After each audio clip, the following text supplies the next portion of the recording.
করতে যাই না, ব্রাইড না কিছুতেই মুখের লোম তুলতে চায় না। বলে কি যে দিদি মুখের লোম তুললে নাকি অনেক বেরিয়ে যায়।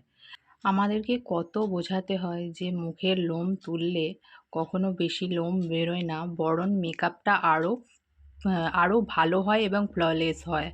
তো আমি কিভাবে আমার মুখের লোম রিমুভ করি বা ব্রাইডের রিমুভ করি সেটাই তোমাদের সাথে শেয়ার করলাম। ভালো লাগলে অবশ্যই একটা লাইক করে দিও। তো ওয়েট টিস্যু দিয়ে আমি প্রথমে মুখটা পরিষ্কার করে নিয়েছিলাম, তারপরে অ্যালোভেরা জেল দিয়ে গোটা মুখে আমি মাখিয়ে নিয়েছিলাম। তারপরে এই যে রেজারটা নিয়ে রেজারটাকে 45 ডিগ্রি অ্যাঙ্গেলে ধরে এইভাবে আমি লোমগুলো পরিষ্কার করে নিচ্ছি।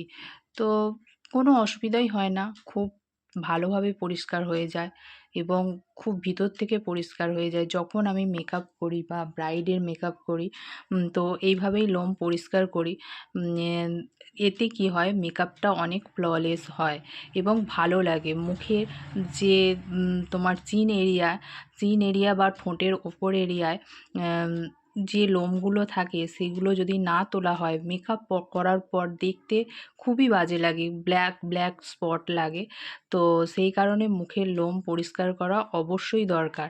আমার যারা সব আপকামিং ব্রাইডরা আছো তাদের উদ্দেশ্যে বলছি, অবশ্যই মেকআপ করার আগে লোম রিমুভ করা অবশ্যই দরকার। হ্যাঁ, তবে থ্রেডিং সুতো দিয়ে তুললে অবশ্যই র্যাশ বেরিয়ে যাওয়ার সম্ভাবনা থাকে। মেকআপের ২-৩ মিনিট আগে যদি তোমার থ্রেডিং সুতো দিয়ে করা হয় তাহলে মেকআপ করার আগেই র্যাশ বেরিয়ে যাওয়ার সম্ভাবনা থাকে। তবে এই রেজার পদ্ধতির মাধ্যমে যদি মুখের লোম তোলা হয়, কোনো রকম মুখের কোনো ক্ষতিও হয় না, আর এক্সট্রা বা অবাঞ্ছিত বেশি লোম বেরও হয় না।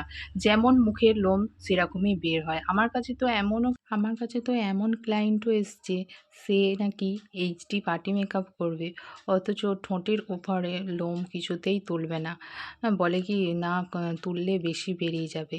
তাকে অনেক বোঝানোর পর সে অবশেষে রাজি হয়েছিল। তো ভিডিওটা কেমন লাগলো একটু জানিও সবাই। আমি চেষ্টা করছি এরকম কিছু ছোট ছোট